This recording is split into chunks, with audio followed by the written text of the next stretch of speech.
This is Hannibal here from thehannibaltv.com, and I am with WWE Hall of Famer, former WCW superstar, first black WWE Tag Team Champions. His biceps almost as big as mine, not quite. Mr. USA, Tony Atlas, MTV star as well. How are you doing tonight, sir? Wonderful, Hannibal. It's always good seeing you, brother. I'm sorry that the pandemic kind of separated us for a while. That you got a great program. You know, I always enjoy coming to Canada, working with you. I always enjoy doing your interview because I think you're one of the best interviewers around. You know, you do a good job. You go far beyond, you know, to keep us old timers alive. And I really enjoy working with you. Well, it's always a pleasure to talk to you too. I'm still here. I just take it off when you talk. But I was supposed to be in Philadelphia where you are tonight too, but the driving border is closed right now for Canadians to come to the U.S. Wow. Yeah, that's unfortunate. Yeah, it's very unfortunate because I know I talked to a lot of Canadians that they come down to Old Orchard Beach to Maine to enjoy the summer. So it's kind of sad, you know, not to see a lot of my Canadian friends. I got to know a couple of people from Canada that drive down, you know, a lot that work out in the gym. They come by the gym, say hi to me and everything. I said, where you guys head? They say, we head to the beach. We're going to be here for about a week or two. So, you know, that northern border is kind of bad for a lot of business in Maine because they depend on the Canadians to help them, you know, support their business because a lot of people, most of the people in the Old Orchard Beach, and you know, and support a lot of stuff that goes on in Maine are Canadians. Very true, and hopefully we can have you back here to wrestle one day because, to be honest, your biceps are bigger than 99% of today's wrestlers. Well, thank you, brother. And I just got vaccinated too, so your government can't give me no trouble. I have both my shots. Very good. And by the way, any fans watching this, if you give a tip question tonight, the tips are going to go to Tony. So feel free to give a tipped question. But I don't know anything about these Boston wrestling people, but Thunder Juice wants to know what the hell's up with these Boston wrestling people. I've only heard bad things about them. I didn't want to talk about it because all I'm doing is giving him juice to all right. Air and let's not talk about them. Things then. Going. Everybody got a price. He didn't want to fit my price. He wanted me to work for a price that I couldn't work for. So I went on my own, and believe it or not, Hannibal, on the 21st of this month, Marty and the Pharaoh gave me the opportunity to talk about what I want to talk about, which is pro wrestling in my day. You know, every time somebody interview me, they ask me about a lot of wrestlers that I don't know. You ask me about Randy Orton, I can't tell you nothing about Randy Orton. I can tell you a little bit, but not a lot. You ask me about Bob Orton Sr. or Bob Orton Jr., I can tell you a lot. You ask me about Greg Valentine, I can tell you a little bit. I can tell you a lot more about Johnny Valentine. You ask me about Kurt Hennig, I can tell you a little bit, but I can tell you a lot about Larry the Axe Hennig. So I came in the wrestling during the 70s and 80s. And I talked to you about this before. Nobody talked about them guys like Wahoo McDaniel, McDowell, Vachon, the Vachon brother. You know, these guys, Whooper Bill Watson, you know, these guys, Killer Kowalski, these guys was great wrestlers that get no publicity today. He was the guy that really laid the foundation for what wrestling is today. That is true. And since you bring up Mad Dog Vachon, he's one of my favorite wrestlers. Could you tell us a story about Mad Dog? You're not going to get kicked off the air, ain't you? No. I don't want to get kicked off the air. You really want to hear a Mad Dog Vachon story? We was in a bar one day, a bunch of wrestlers. Mad Dog was the smallest. You know, Butcher was much bigger. Mad Dog was only about maybe 5'8", maybe 5'10". I would say 5'8", 5'9". Weighed about maybe 230 pounds, you know, built like a bulldog. And, you know, Butcher Vachon was, you know, 6'4", 300-pound man. They had Sweet House, a bunch of other big wrestlers. Everybody was over 6 feet, nearly 300 pounds. At the time, I'm 6'2". I weighed at that time probably about 260, 270. So this guy kept talking about wrestling, about, he could whoop the wrestling with all a bunch of phony guys. So the guy he decided to pick on was Mad Dog Vachon. The reason he went after Mad Dog because he thought Mad Dog was the smallest of us all.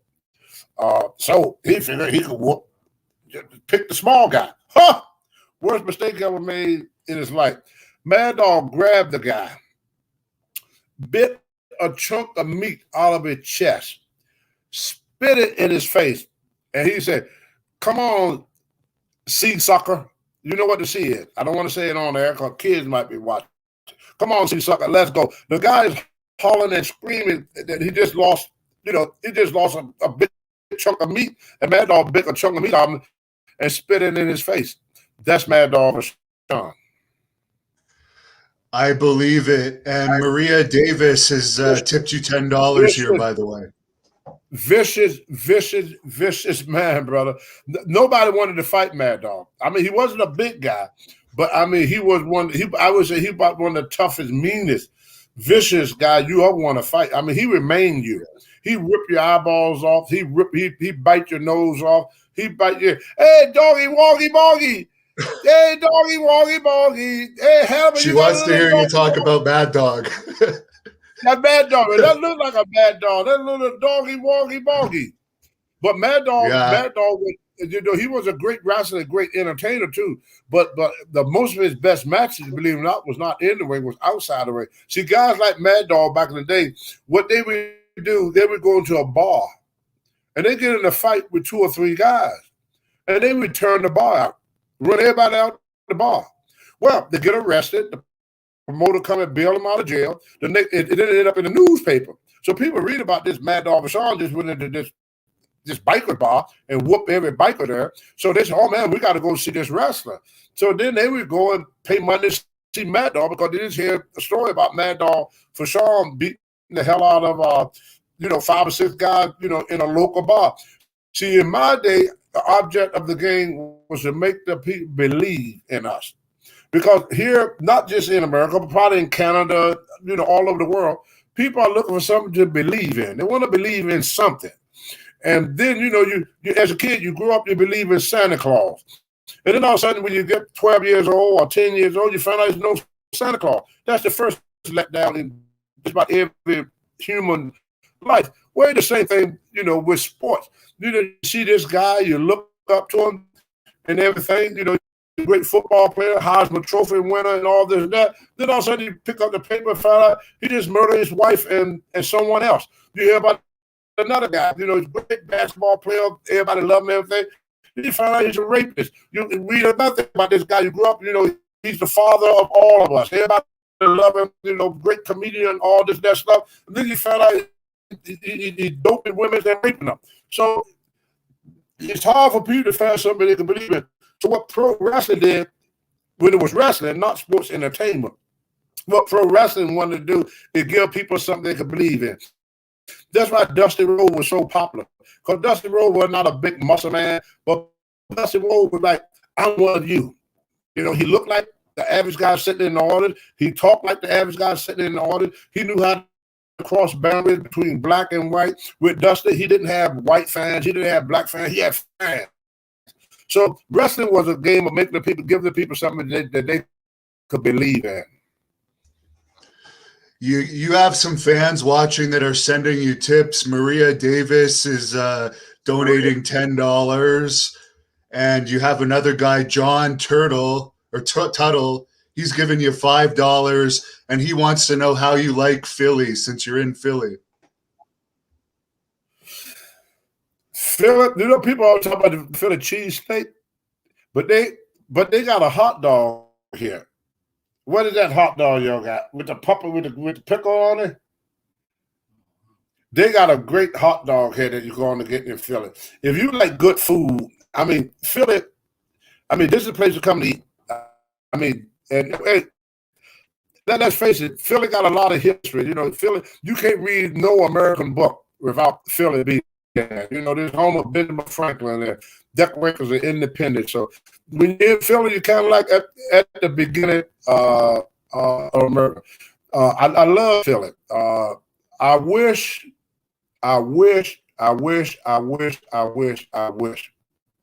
that I could do something. Now, this probably piss off a lot of people, but I got an opportunity to say it. I got to say it. 75% of black kids grew up without a father. 75%. So the problem is you got a lot of young men out there that is lost, gave up on hope. When you could take another life without even thinking about, you know, all the people you hurt by taking that life. When you is willing to spend the rest of your life in penitentiary or in the graveyard and feel like you got nothing to live for, and you had lost all feelings for human life because this child had been neglected. See, in the black neighborhood, I don't know what it is now because, you know, I'm an old man. But in my day, I had to become a man when I was 5 or 6. My mother worked all day. My grandmother was too old to look after us. So as kids, we just did what the hell we want. Well, when we went out, I got in a fight. There was nobody to protect me. I mean, I couldn't depend on the police. You know, not that they didn't want to help me, but the police had no participation from the community. So if I got jumped on or beat up or whatever happened to me, they go right to in and witness it. Anybody know what happened to Tony? People was afraid to talk to the cops. So the cops' hands were tied if they don't have people to come forward to work with them. You know, it take police can't do everything by themselves. The community got to help police to police. So a black kid in my day, like I said, I don't know what it's like today. In my day, you have to learn how to use these real fast. I was in more than 50 fist fights, more than 50 before my 20th birthday, probably more. It was like every other day, I have to use these. You have to learn how to use these at a very, very young age. You have to look after yourself at a very, very young age. You don't have a father to teach you nothing.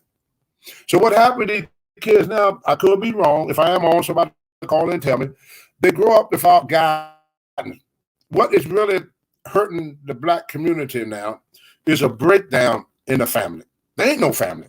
So what happened to these kids? They grow up, the game become their family, and the street become their home because they don't have that guidance. I was lucky. I met J.C. Williams, who got me into sports, got me into boxing first at the Police Athletic League. He knew a couple of policemen. He used to be a prize fighter in the military. So he got me into boxing first when I was 6 years old. And then as I got a little bit older, Leon Bridge got me into collegiate wrestling. Then I got a little bit older. I met another older gentleman by the name Alfonso Johnson in Roanoke, Virginia, that took me to the YMCA.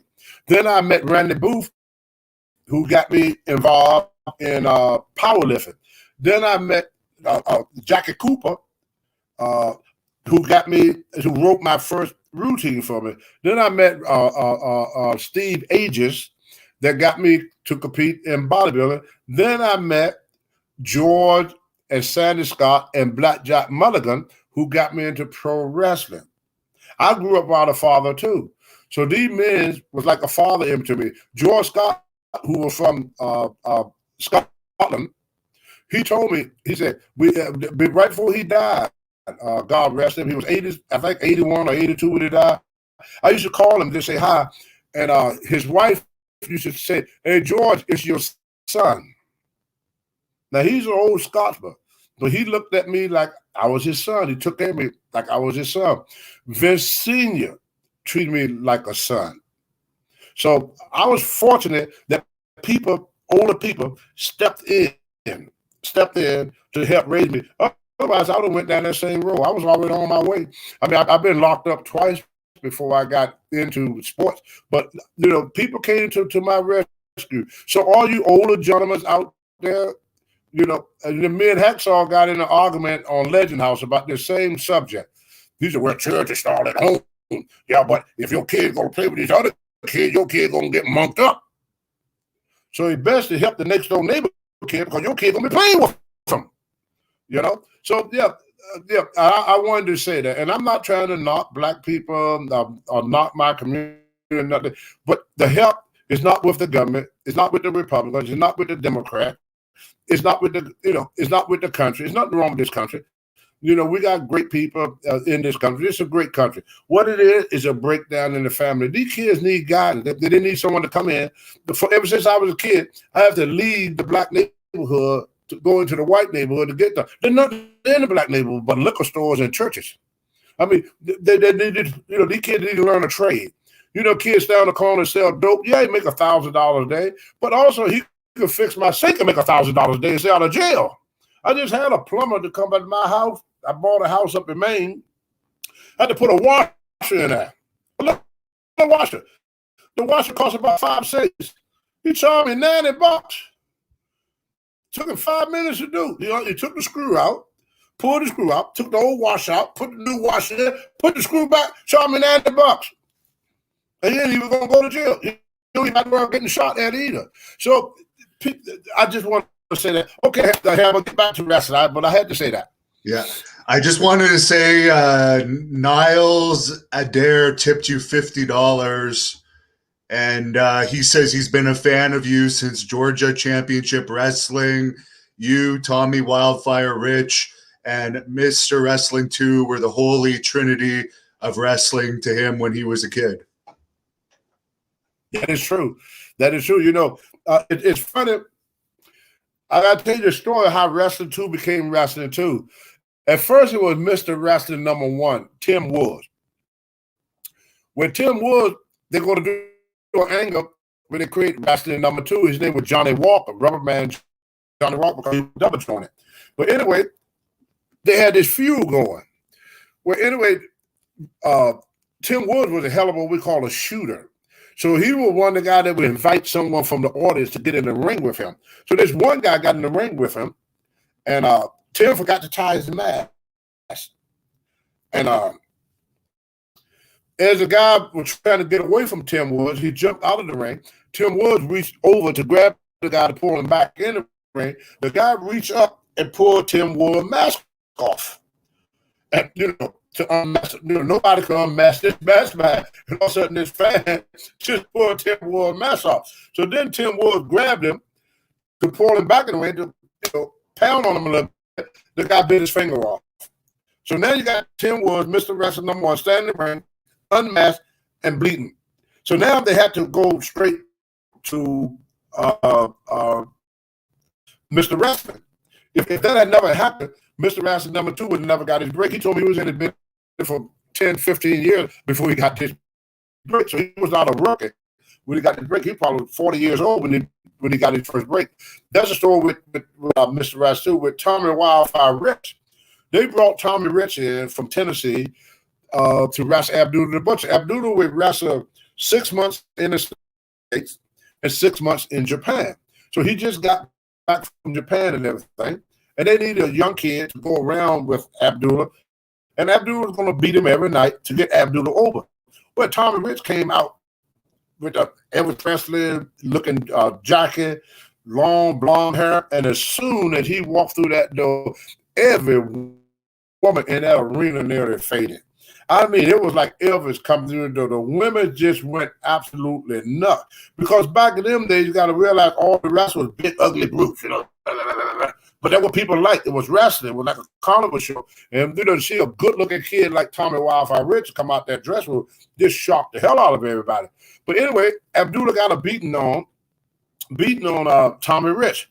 They got the color. Color means blood. So you open him up and everything. You know about that Hannibal. He cut him with the razor blade, opened up his forehead. He started bleeding. Also, that blonde hair turned solid red. Now, I was wrestling at the time, believe it or not, as Black Atlas, and I wore a mask. Okay? That's why I told that story, because that story go with this story. I wore a mask. So Ole Anderson came running back there and said, Tony, get out there real quick. We're going to have a ride, and the people get ready to go into the ring. So I was running to the ring. I ran out there. Abdullah standing there. Abdullah scared to death. He said, slam me. Now, Abdullah never been slammed before. So I pick up Abdullah to slam him. You know how big his belly is there. So when I go to slam Abdullah, my mask come off. So from that day on, they teamed me and Tommy Rich up. They called us TNT, and Tommy didn't go around no more doing anything. That was the only match he lost in Georgia, with that match with Abdullah. But they brought him in to go all around the circuit and lose to Abdullah. But that one night changed wrestling to life, for what happened to wrestling number one, and what happened to Tommy Rich and me changed our life. And it was all done by accident. Sometimes the best thing that happened in wrestling is not planned. Sometimes an accident turned out to be the best thing to ever happen. Like when Stan Hansen gave Bruno Sammartino the clothesline, and Bruno had to go to the hospital to get his neck fixed. That was all accidentally. But it sometimes an accident it come out better than anything you could plan sitting back in the dressing room. Levi Pop Culture tips you $5, and he wants to know your thoughts on AEW. I think AEW got a chance. I really think they got a chance. I talked to a couple of the agents, and they see the difference between AEW and the WWE. Like with the WWE, when I worked there, they would give me a strip to read what I'm going to do at the beginning of my match all the way through my match. If I'm going to do an interview, they give me a strip to read. I got to read the strip. I can't use my own thoughts. I can't use my own word. I can't even wrestle. I've been wrestling for almost 50 years. I got to go by script of some kid that just graduated from freaking college. If you ever know about the WWE, if you watch one match, you see them all. Because most of the matches are written by the same person. So you get the same personality and everything else. Now, for what I hear, I don't know. I never worked for them, AEW. They let the wrestlers, like they did in the older days, come up with their own ideas, with their own script, not being dictated to. And that's what made wrestling so good. You know, when you watch wrestling now, it's like watching a rerun. When you watch it's like a rerun because every match, everybody do the same thing. When I was wrestling, if Jimmy Snuka came off the top rope, nobody else could come off the top rope. That's what made that top rope so popular. When I did my press slam, couldn't nobody else do the press slam. That's why the press slam was so popular. When Mr. Wrestling number 2 gave that knee, nobody else did the knee. Now you have 20 guys coming off the top rope, 20 guys doing the press slam. You got 30 guys doing the clothesline, and then at the end of the show, nothing means nothing. Because everybody's doing the same thing. When I first started wrestling, I asked the guy, I said, what gimmick should I have for myself? I mean, what gimmick should I have? He said, Tony, to give yourself time, eventually you will come into your own. I started off as Tony Atlas White. Then I went to Saba Simba. But none of them things was me. Mr. USA, Tony Atlas, that was me. It was not given to me by Vince. It was not given to me by a promoter. Nobody told me to do it. I came up with the idea myself. You take Cactus Jack, the reason he's so popular. Nobody told him what to do. Cactus came up with his own idea. So he's not, see, each one of us got a different personality.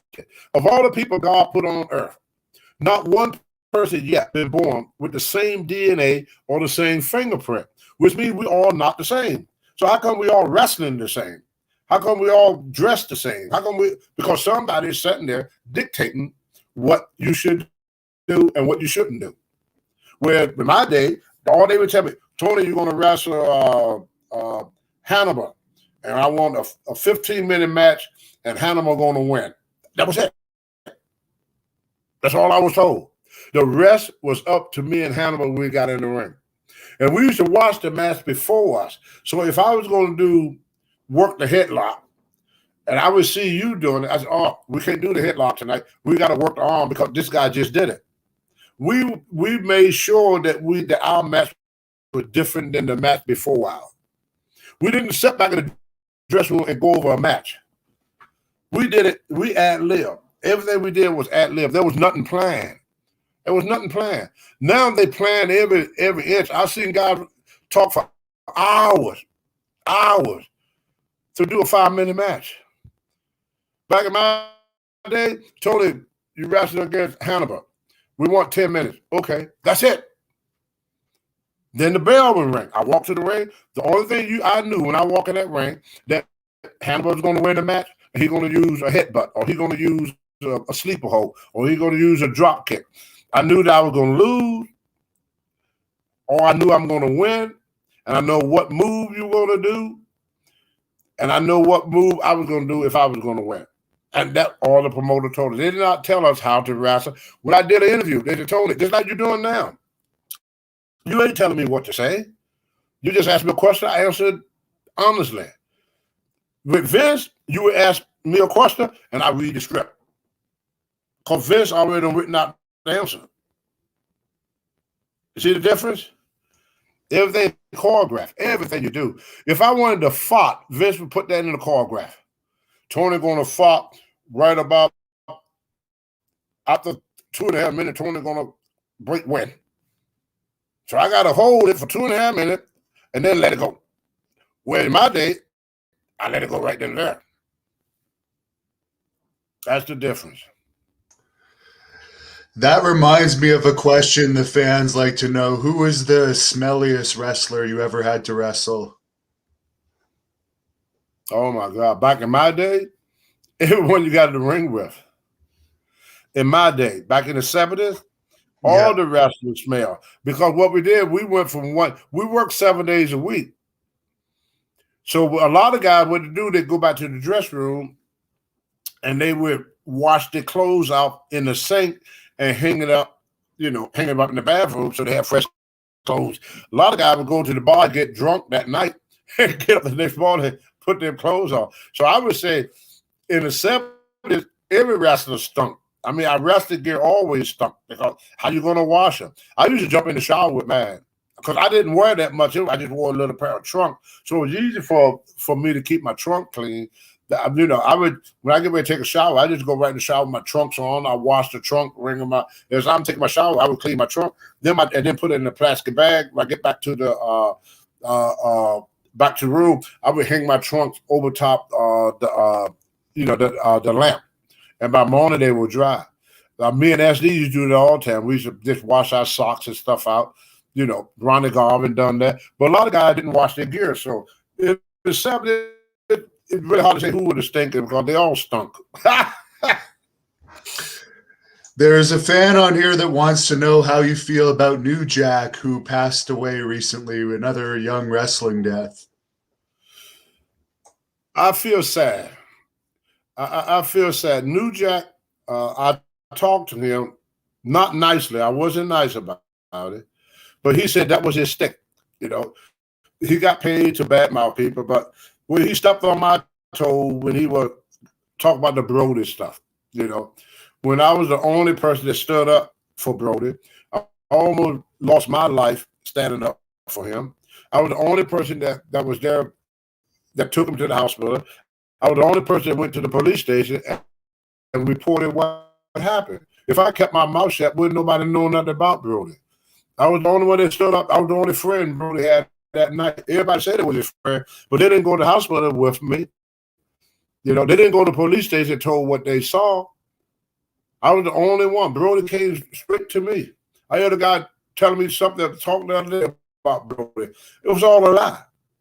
Brody came straight to me and said, "Brother, I'm hurt. Don't let them hurt me no more."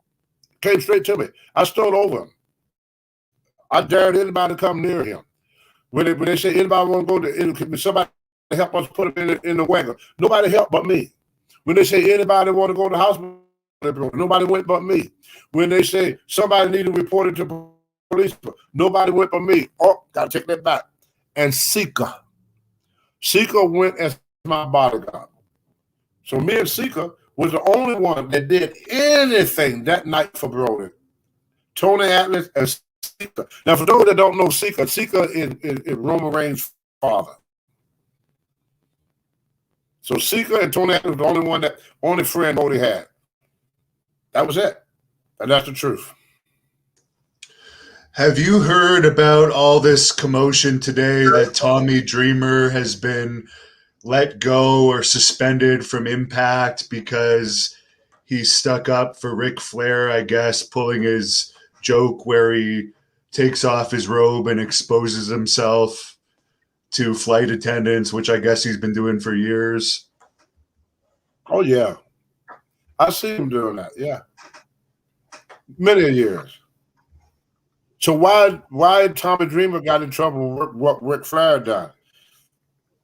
I guess there was a that. documentary that came out about this plane ride from hell, and I guess Ric Flair did that in it, and Tommy Dreamer stuck up for him or something, and he got in trouble. I don't understand it. No. You lost me on that one. I don't understand why would he be in trouble for just telling what he witnessed in the wrestling business. I witnessed stuff like that. I witnessed a lot of stuff in the wrestling business. I was not involved, but we all knew things that was going on in the wrestling business. You know, where they give a girl a Mickey and guys would have sex with her. And, you know, we've seen guys, you know, do drugs and orgies. But back in them days, that was the world.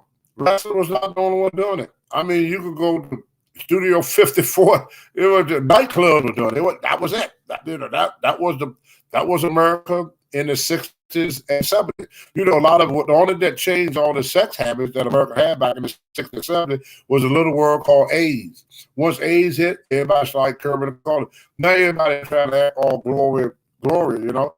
But all the guys, you know, just about everybody you meet, not just wrestlers. It was in regular life. I mean, I saw a lot of stuff in my neighborhood. It was not uncommon to see a 14-year-old girl pregnant by a 30 or 40-year-old man. It was not unusual to see that, you know. There was a lot of young girls that, you know, young old men would go and mess with and, you know, and stuff like, even if you was homosexual. I mean, if they caught a 20-year-old man with a 15-year-old boy, they would just dismiss them and say, oh, they're too gay. They gay guy. In fact, you read about Jeffrey Dahmer when the kid broke away from it. The police took him back because they said, they're gay lovers. But he was a kid. Because, you know, it wasn't about the 80s or 90s when they really started enforcing sexual harassment and all this stuff. I think they're going a little bit overboard with it now. But, I mean, I guess they're trying to make up for all the time that they didn't, you know, do something about it. Because when you hear all these stories, all this stuff happened back in the 60s and 80s, and then they want to come at the guys, but the whole world was like that just about. I mean, remember, if you was a good guy, they call you square. Remember that? You was a square. You was a geek. All this stuff. You got a bad name for being a good guy. But if you was a jerk off, you know, a criminal, a robber, a womanizer, you was cool, brother. Yeah, you was cool. If you drink beer and smoke pot and snort coke, okay, you was cool, brother. But if you were sober, went to church and took care of your family and worked your butt off and worked hard and everything, you was a square. And it was like that all during the 60s and all during the 70s. So being a badass was in. You know, it started with James Dean, you know, as a badass. Even they did it with Happy Days, with the Fonz. The Fonz supposed to be this badass, you know. And he was the most popular guy on, helped with Bob Backlund. People was calling Bob Backlund how they do it because he was a nice guy. And if you look at the WWF, when it was WWF, World Wrestling Federation, that what shot it on fire. The Attitude Era. They loved the guy with the bad attitude. Stone Cold people also shooting the bird and drinking beer. Oh, we love him. And all of a sudden, Hulk Hogan, they started booing Hulk Hogan because Hulk Hogan said, take your vitamins and do the right thing and go to school. See, Hulk Hogan was the last baby face. Hogan was the last baby face. Everything after, who look at Undertaker. All these guys are heels. You know, John Cena is not a baby face. He's a heel. Baby face is not supposed to be cocky and arrogant. Cena, that's his gimmick. He's cocky and he's arrogant. The Rock, he came out as a heel. The people turned him a baby face. It's going back to the 70s, 60s, 70s again, where the bad guy is cool And the good guy is uncool. Even the way you dress, look how the women dress. I mean, you dress provocative, you consider nice. You dress conservative, same thing, you're a square. So we go through cycles where we like the good guys, and then we don't like the good guy, then we like the bad guy. I remember when I used to wrestle when it first started in the 80s. If you watch that match real close and listen real close, that match of me and Hulk Hogan in the Spectrum in Philly, half of the crowd were cheering for me, and the other half were cheering for Hogan. Listen real close to the crowd. So it started there. And Vince Sr. saw it. I mean, not Sr., but Vince Jr. saw it. That the fans were changing. They stopped liking the good guys. They started liking the bad guy. Like John Wayne today would not made a quarter. He was a good guy. Clint Eastwood, on the other hand, made a lot of money playing the bad guy. Look what we did with Terminator. We turned him into a baby face. He started as a heel. There's a robot coming out of space to kill all humans. And we cheered him. Hey, kill them humans. True. There's a fan on here, Bill. He tipped you $20, and some people have been wanting me to ask you, what are your thoughts on Billy Jack Haynes? None. I don't know him that well. I never met him. Never met him. I wouldn't know him if he walked up to me.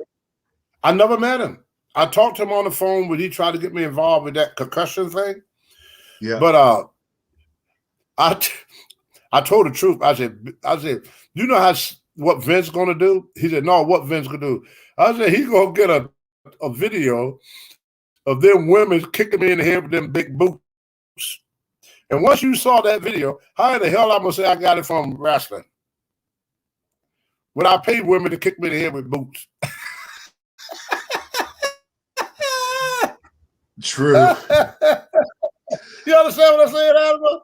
Yeah. Think about it. You know I got this shoe fetish. Come on. I let women kick the beat on me. So what gave me the concussion? The ring or the shoes? That's why I didn't stand up. Come on. Speaking of that, some people will find that weird. What's one of the fetishes you've seen wrestlers have that you would find weird? I can't say it on air. You get kicked off. There's a wrestler right now that worked for the WWE for many years. Still there, I think. And he was in the Golden Showers, if anybody know what that is. I thought that was pretty weird myself. Yeah. Yeah, I could imagine.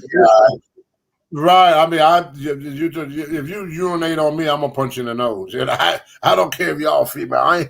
I can't get into urine. I just think my thing, you know. And I've seen a whole lot of things, you know, that I wouldn't do. You know, I've seen guys, you know, have all sex with women while they were ministrating, you know. So I've seen a lot.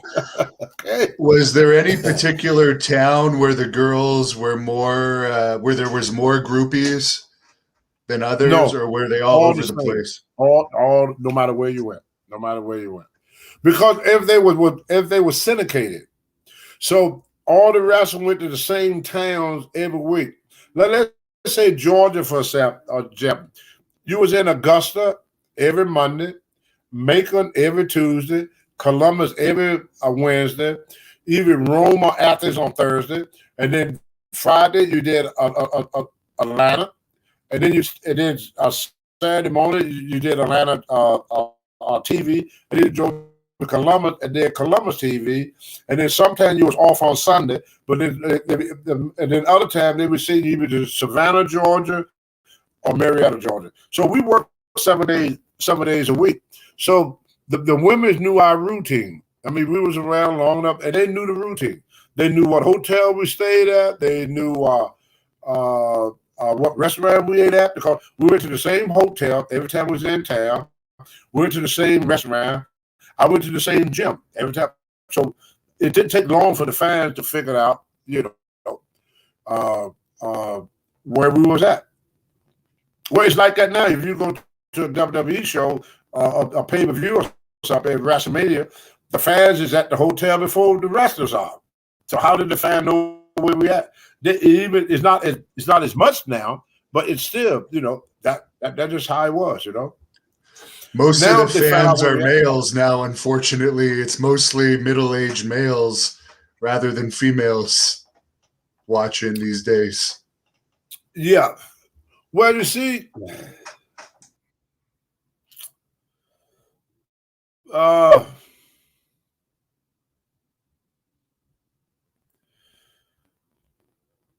don't know why that is. I'm not the smartest guy in the world, but I think women's they got kids, and some of the stuff that they say and do is not. They don't think it's suitable for kids, where the guys, we like rough and tough and stuff. And like I said, you have good guys and bad guys. In wrestling, there's no more good guys. So there's nobody you want to turn to your kid and say, I want you to be like him. I want you to be like John Cena. I want you to be like The Undertaker. These guys don't exist no more. Back in the old days, they said, I want you to be like Hulk Hogan.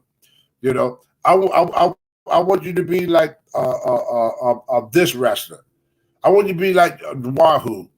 We was like images that kids want to grow up and be like. That's why Hogan used to talk about, like I say, with the last babyface. And I think once they got rid of the good guys, it turned women's off because there's nobody for any mother would say, I want you to be like in wrestling.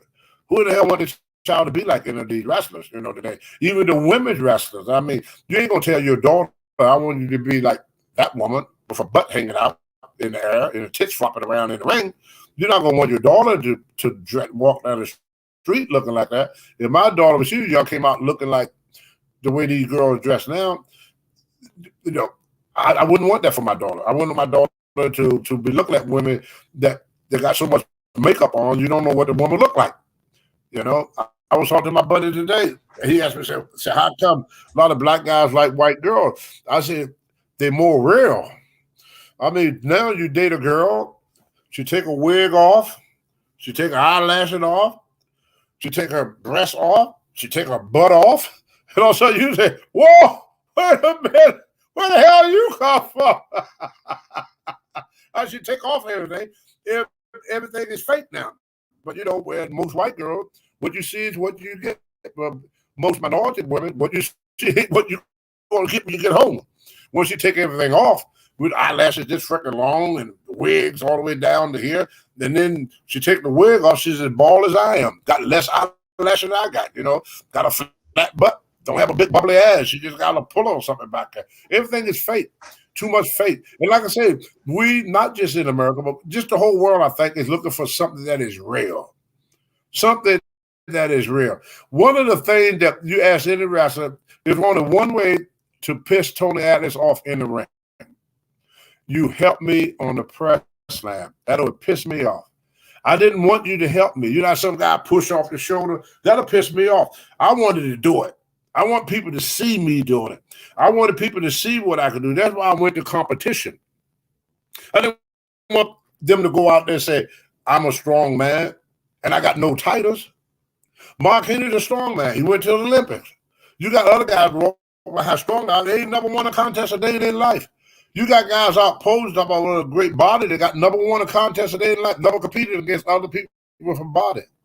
Everybody is strong when you're around weaklings. Okay? Everybody's got a good body when you're around a bunch of people that it's out of shape. But how do your body compare when you put it against other people like Luther Ringler did, like Tony Atlas did, like Arnold Schwarzenegger did? I went in competition. I lifted against Anthony Clark, Ted Arcidi, all them guys, man. I went out and competed against other strong men. You can't call yourself strong if you never competed against anybody strong. Don't make sense. How can you say you're strong when you never competed against anybody who's strong? Yeah. I mean, I get out here and say I'm strong to CM Punk, as we both know he couldn't whip his way out of a wet paper bag. So it'd be easier for me to say I'm strong to CM Punk. Who's not stronger than CM Punk? You understand what I'm saying? But until you True. go into competition against other strong men, you shouldn't call yourself strong. Bill tips you $50 here, and he wants to know your memories of Rowdy Roddy Piper.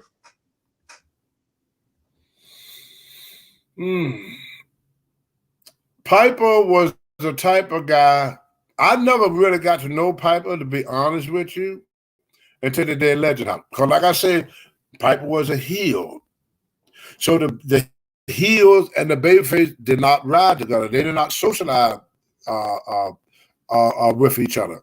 If Vince had caught me riding down the street with Roddy Piper, he would have fired both of us. Like when Hacksaw and the Sheik got in a lot of trouble, not because they were doing drugs on the turnpike, but because the Sheik was a heel and Hacksaw was a baby face at the time. The baby faces, the good guys and the bad guys could not hang out together. So I never really got to know Roddy Piper. I got to know more about him when we was in Legend Out. But what I did learn about Roddy Piper,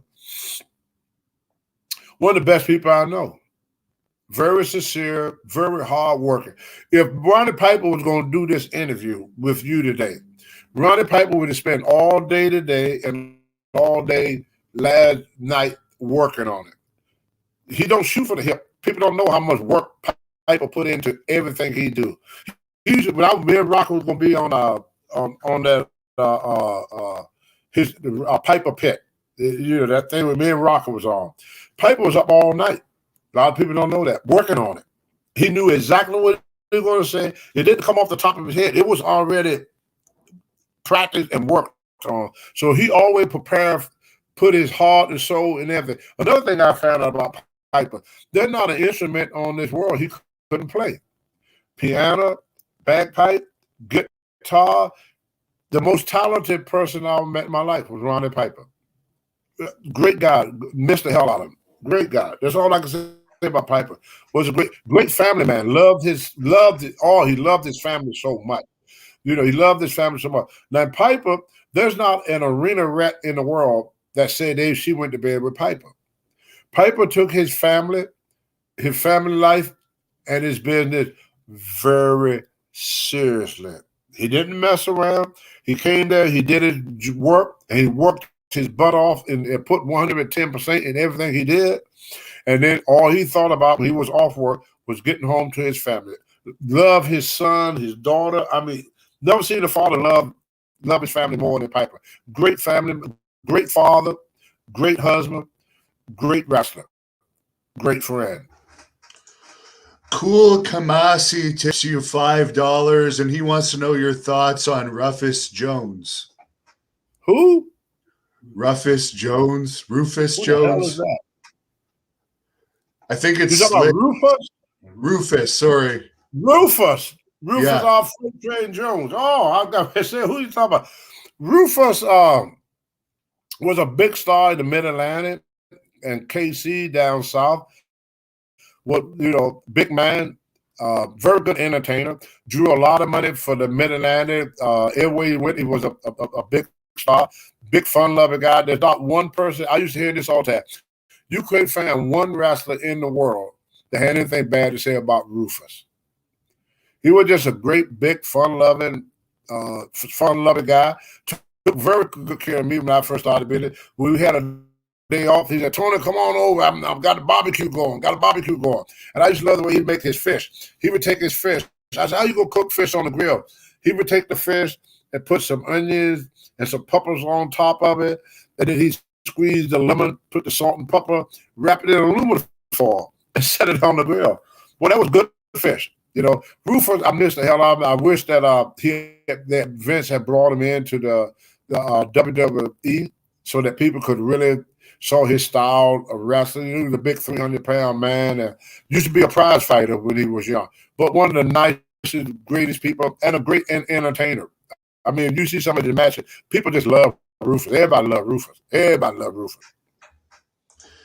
Adrian Smith tips you. Yeah, his son is wrestling now. Used to wrestle. Slick, right? Slick, yeah. If you look at Slick, it look just like his dad. Interesting. Yeah, look just like his dad. Adrian Smith tips you $5, and he wants to know if you have any memories of Louisville, Kentucky, wrestling there.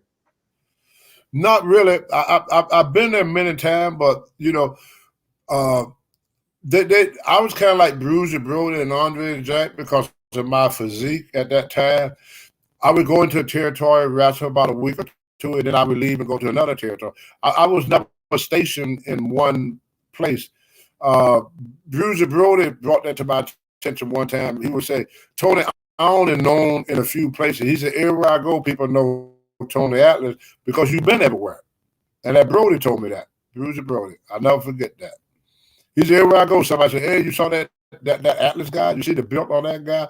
Because they would do that. They like Vince, Andre always worked for Vince Sr., but other promoters would use Andre. He would fly in here to Charlotte to do something for Charlotte. He'd go to Texas. He'd go to Japan. He'd go here. But he was stationed working for Vince Sr. And where I was working for the Crockett, but Jimmy Crockett would send me to Paul Bosch in Texas. I would work for Vern Gagne in Minneapolis. I would work for Bob Geiger out in Kansas City. But I would only stay there for about maybe a week or a month. I would go to Japan. I would go to Puerto Rico. And they used to rent us guys out. We were not stationed in just one area like they do now. That's why I say it's hard for anybody to say they got a world champion. How can WWE say they got a world champion when you don't wrestle nobody? What do you think about these 2 world champions that they have now? And there's something like between 20 and 30 titles. Do you think it's too much for fans to keep track of? It don't mean nothing. It don't mean nothing. Like one wrestler told me he never wanted to win a title. I said, why? He said, this guy said he was 20-time world champion. He was also a 20-time loser.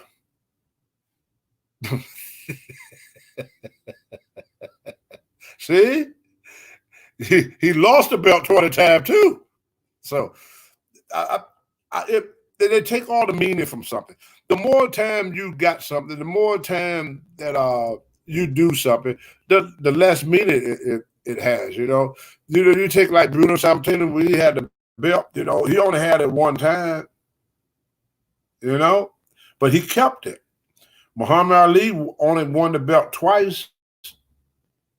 They took the belt from him. Then he came back and beat Frazier, not Frazier, but Former for it. But he didn't hold the belt 20 freaking times.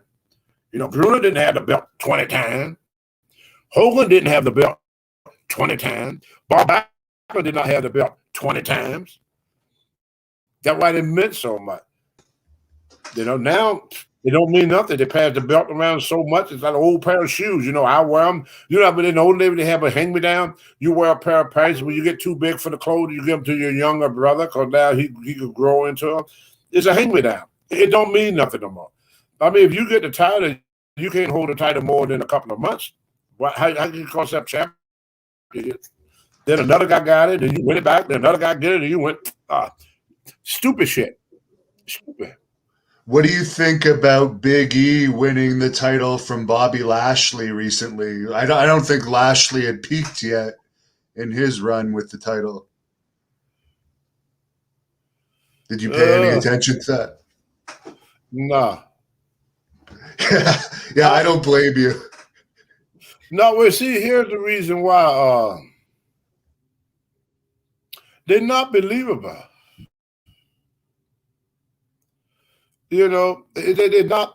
It's something about them that just they didn't click. Neither one click with the people. And I'm not knocking them. They're both great athletes, very well built, strong guy. But it's not what the fans looking for. It's something that the fans look for, and trying to shove something down the people's throat that they're not really, really interested in. I don't know if they got a wrestler right now. They kill off their best talent. They take the belt, like you said, they take the belt off for people so quick before they could really build a reputation with the title. But the guy, they don't impress me as world champion. They don't. Serena Williams is bigger than both of them. That's the truth. Josh, you You take these little guys and try to make big guys out of them. It don't work. Yeah. It's just something about them that just like Undertaker. I mean, that was a guy that grabbed you. You understand what I'm saying? Now the Undertaker grab you. Kane grabs you. You know, these superstar Billy Graham grab you. Hulk Hogan grab you. Stone Cold Steve Austin grab you. Bret Hart grab you. They had something about them. They had that charisma. They had that. It was just something that you're born with. The promotion can't give it to you. They can't give it to you. It's just something about you that make the people really want to see you and support you and go with you. And some people just don't have it. You know, they just don't have it. I don't know what it is that they do it wrong. They got great bodies. They're good wrestlers, but they don't have it. You know, that one thing like Hogan had. You know, I don't know if you can remember with Hulkamania round 3. I mean, it was, my God. I never seen nothing like it. Never seen nothing like it.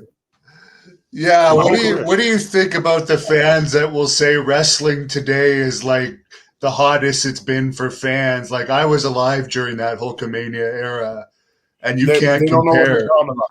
No. That Hulk Hogan era, brother, was on freaking fire. In fact, that's what set the stage for today. And with Stone Cold Steve Austin, you show me one freaking wrestler that enlightened the world like Stone Cold. Show me one. Just one. They ain't. Why do you think Hulk Hogan is still popular today? Why do you think Stone Cold is such a big name today? These guys were special. You just can't make anything into something. It have to be something before you get it. You know? Kind of like bodies. You got all these bodies guys, but then when you look at an old picture of Tony Atlas, they didn't compare. They didn't compare. You know, Lex Luger, how many guys compare to Lex Luger body today or to the Ultimate Warrior body today? Come on, the Warrior guy 6'4", 280 pounds. How many guys like that today? They don't have it. These guys don't have it. You know, they got rid of the Did you get along talent. with the Warrior, by the way? Did you get along with the Warrior? The best wrestler they got is Randy Orton. Why they never did more with Randy, I don't know. Randy, they could have done a lot with Randy Orton, a lot that they didn't do. You know, he got it, but the promotion never gave him that push that he really, really needed. Like Mark Henry, they made Mark Henry the biggest chump in the world. How can you be the world's strongest man and lose to a midget? How? Look at what they did with Big Show. Never got as big as Andre, because Andre would have never done that stuff. They made Big Show look like a regular guy. You know, I love Stone Cold when he gave the Big Show the stunner. I said, "Oh, they're killing the business. Who in the hell gonna believe that?" You know, Stone Cold is a big rugged guy, but not that damn big and rugged. You know, when Rey Mysterio started beating Mark Henry, and then Matt Hardy beat Mark Henry, Jeff Hardy beat Mark Henry. Oh, hey, the World Strong Man, you show this guy pulling a freaking bus down the street, okay? Benny frying pans with his hands, and then a 180-pound guy come up the top rope, or hog swallow come up the top rope and pin him.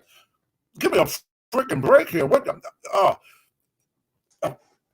stupid shit. Stupid stuff. And what to do in our day, you know what we call that? Insulting the people intelligence. See, people are hooked. The wrestling or every sport is like taking a drug. First, a drug dealer will give you the good stuff to get you hooked. When you get hooked, he sells you the bad stuff because you buy it anyway because you hooked. You're going to drink it, really. It's like being an alcoholic. First, you start off drinking Crown Royal, and then next thing you know, you're drinking freaking lighter fuel, but it get you stoned, so who cares, you know? Kind of like a opium guy. First, you get the pain pill from the doctor don't give him the pain pill no more. All of a sudden, he goes to taking the street drug. We're wrestling the same way. They love the sport. They're disappointed, but they already hooked. You know, they already hooked on the sport, and they've been called, I don't like this, but they watch it anyway because they're already hooked. Because the foundation of wrestling was built with Bruno Sammartino, superstar Billy Graham, Hulk Hogan, Stone Cold Steve Austin, the Hart Foundation, Stu Hart. All these guys laid up. These are guys that made people believe in the sport. They made people believe in the business. Then all these people got shit canned, and then all the guys that never couldn't sell out a building, all of a sudden get all the glory and live off of the legacy of great wrestlers. That's how I see it. Josh tips you $4.99, and he wants to know if you still have your Hall of Fame ring.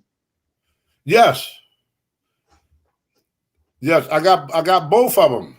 I got the WBBG World Bodybuilding Guild Hall of Fame ring, and I got the WWE Hall of Fame ring. Yes, I got both of them. Yeah.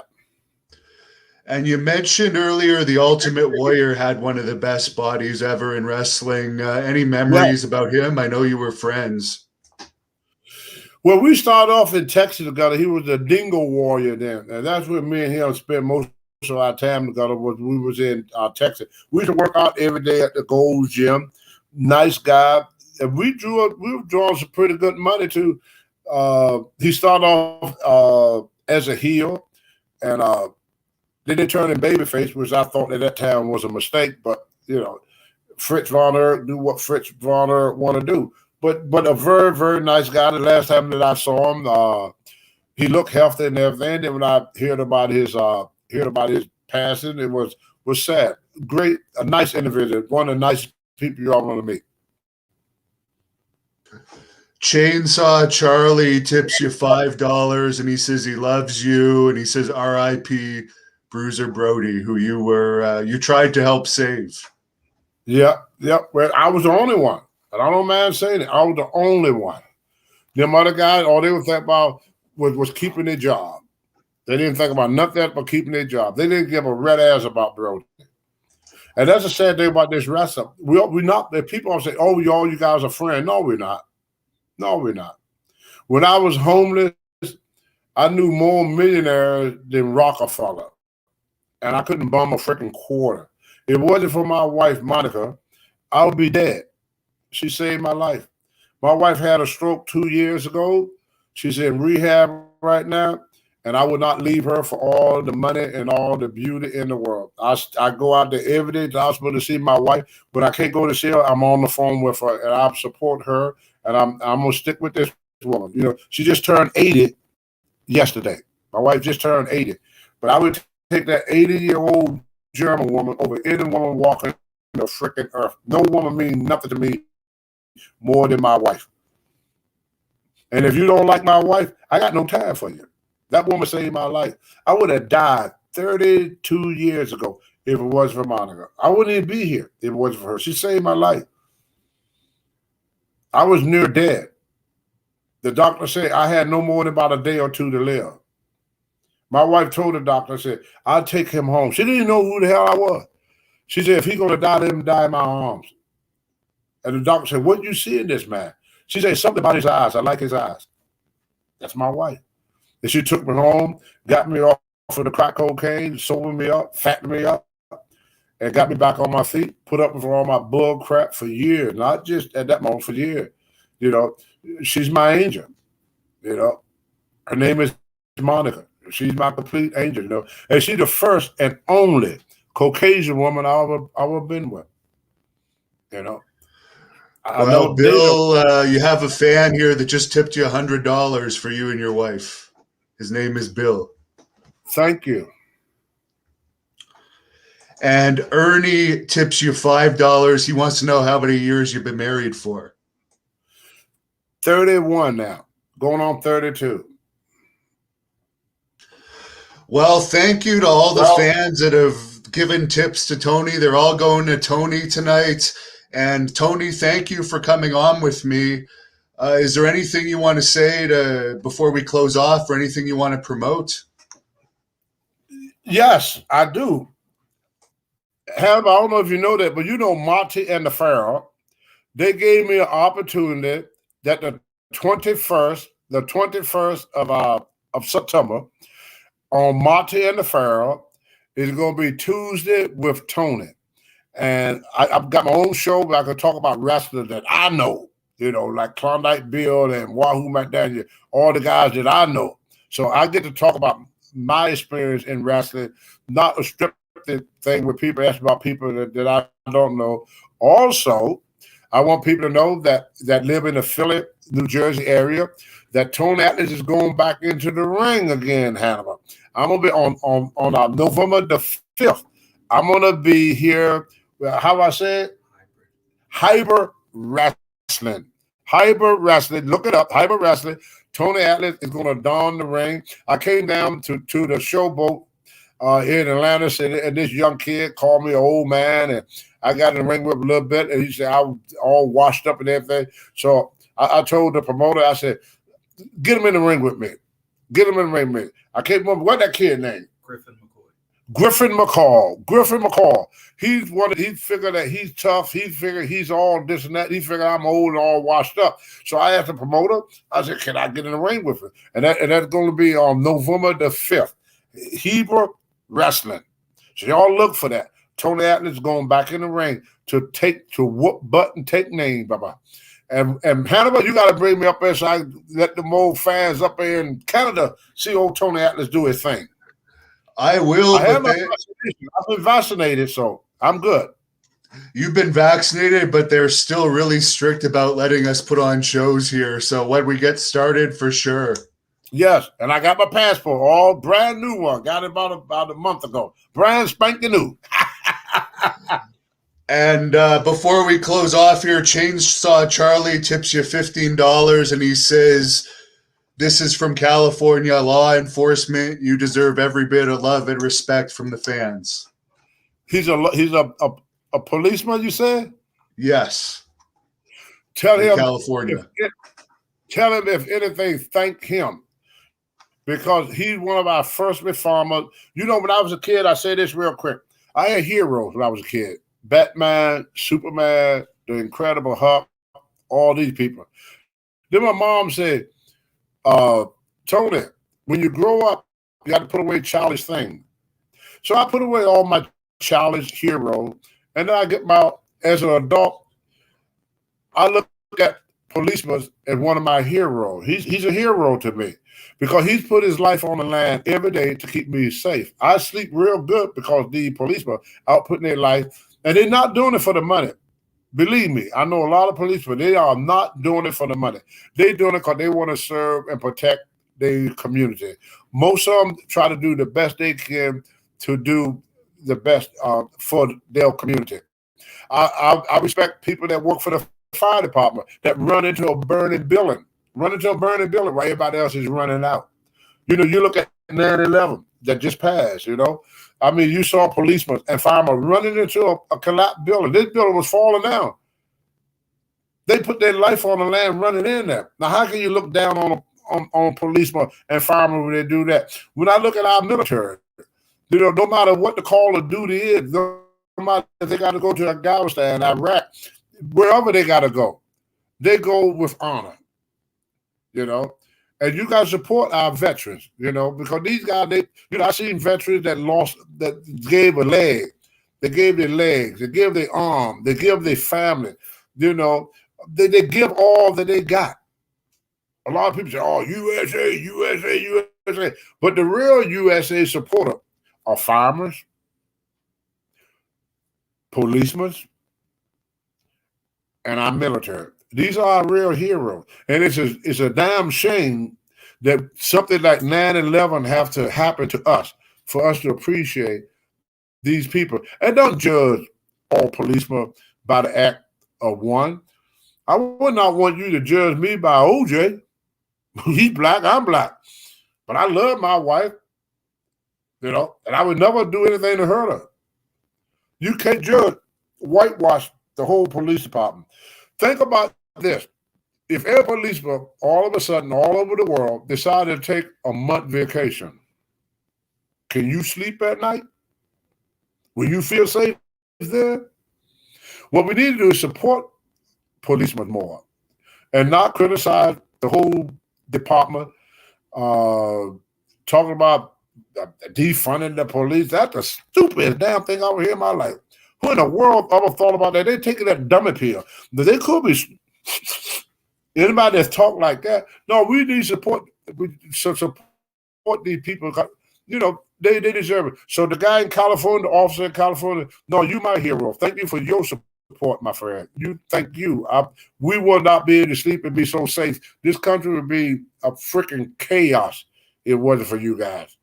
So thank you. When them firefighters run and fight the fire, we have firefighters from Maine to go to California to fight a fire. All the way to California from Maine. We have soldiers come from Maine, New York, everywhere, go to Afghanistan to fight for the freedom and democracy around the world. We have policemen that no matter gunfire is going off, we running from the bullets, they running into it. How can you hold it against a person like that? God bless every policeman out there that's trying to do his best to serve his country in the best way he know how. And they're not doing it for the money. Trust me on that one. Very good. Well, thanks again, Tony. Really appreciate it. Always nice talking to you. Looking forward to seeing you in person again, and I'll let you close this off with whatever you want to say to the fans here. Thank you, wrestling fans, and y'all, anybody in the Philly area, come on down to the Icon of Wrestling. I'm with Mike Hamilton. We got a lot of nice autographs and pictures to sell. Don't forget about Tuesday with Tony, with Monty and the Firm. And don't forget about Hannibal Wrestling, where Tony Atlas is going to don the ring on November the 5th. Right here in Philly. Thank you for watching the Hannibal TV. Please like this